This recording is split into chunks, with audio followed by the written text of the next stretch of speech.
Gents staff కదా Narsaiah sir Venu sir రండి పైకి. నవీన్ సార్, శోసా సార్,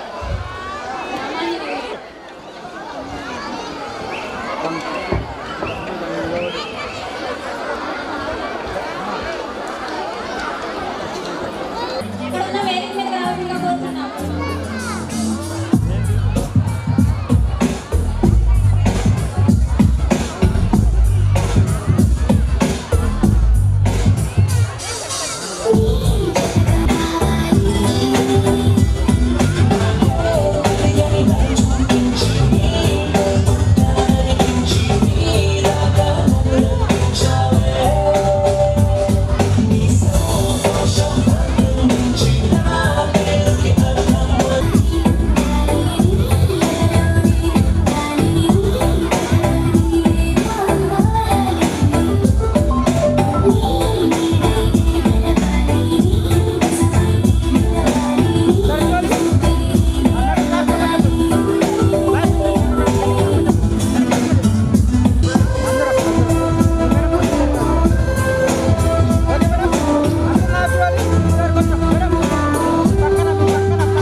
జరుపుకోగలుగుతున్నామంటే, మనందరం ఇంత సంతోషంగా ఉండగలుగుతున్నామంటే దీనికి కారణం మా పాఠశాల వ్యవస్థాపకులు, మా కమిటీ సభ్యులు మరియు మా ఉపాధ్యాయ బృందం యొక్క కృషి, మా విద్యార్థుల యొక్క శ్రమ అన్నింటి ఫలితమే ఈరోజు మంది సంవత్సరాలుగా నిలదొక్కుని మంచి విజేత స్థానంలో నిలవగలిగింది.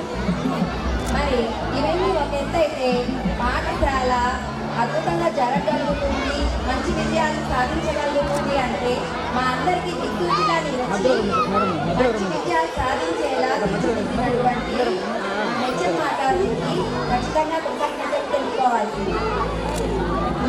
Thank you. ముందుగా అందరికీ 10వ వార్షికోత్సవ శుభాకాంక్షలు. నేను మా హెచ్ఎం మేడం గురించి ఒకటి చెప్పాలనుకుంటున్నాను.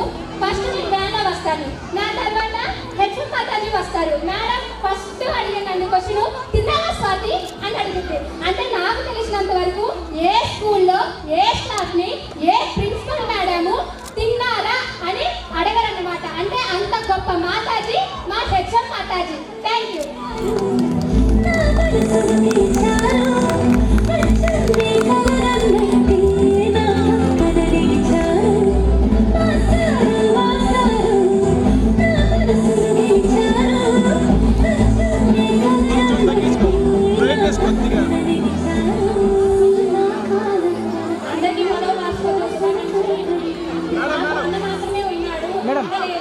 మేడం సెంటర్ అండి. హెచ్ఎం మేడం రూపంలో నాకు ఒక అక్క నా దేవుడి ఇచ్చానని నేను అనుకుంటాను. మా అనుబంధం ఇప్పటికి కాదు, పాఠశాల మొదలైనప్పటి నుంచి ఉంది. అందరూ మేడం మాతో చనువుగా ఉంటుంది, పట్టించుకోవట్లేదు అంటారు. మీకు మేడం మాతో చనువుగా ఉన్నదే కనిపిస్తుంది. లోపలికి వెళ్ళాక మాకు ఎన్ని చివాట్లు పెడతారో మాకు తెలుస్తుంది. మమ్మల్ని తింటే టైంలో తిడతారు, అలాగే మంచిగా చూసే టైంలో చూస్తారు. మాకు ఏ కష్టం వచ్చినా కానీ ఒక అక్కలా, ఒక చెల్లిలా, ఒక తల్లిలా ఫీల్ అవుతారు. ఇలాంటి హెచ్ఎం మేడం మాకు దొరకడం చాలా అదృష్టంగా భావిస్తాం. వేరే పాఠశాలకు వెళ్ళినప్పుడు మీకు హెచ్ఎం మేడం మీకు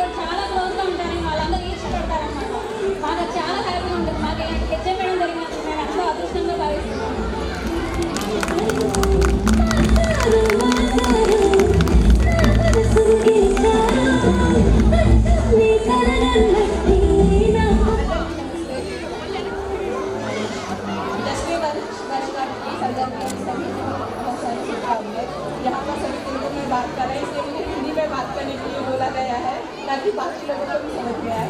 हमारी एचएम मैडम की जो है बहुत ही अच्छी है, एक बहन की तरह, एक माँ की तरह बच्चों से किस तरह से हम सबको मिलता है। स्पेशल रिक्वेस्ट करना थैंक यू। తెలుగు తెలియని వాళ్ళు రాజస్థాన్ వాళ్ళు ఉన్నారు కదండి, వాళ్ళ కోసం హిందీ మేడం గారు హిందీలో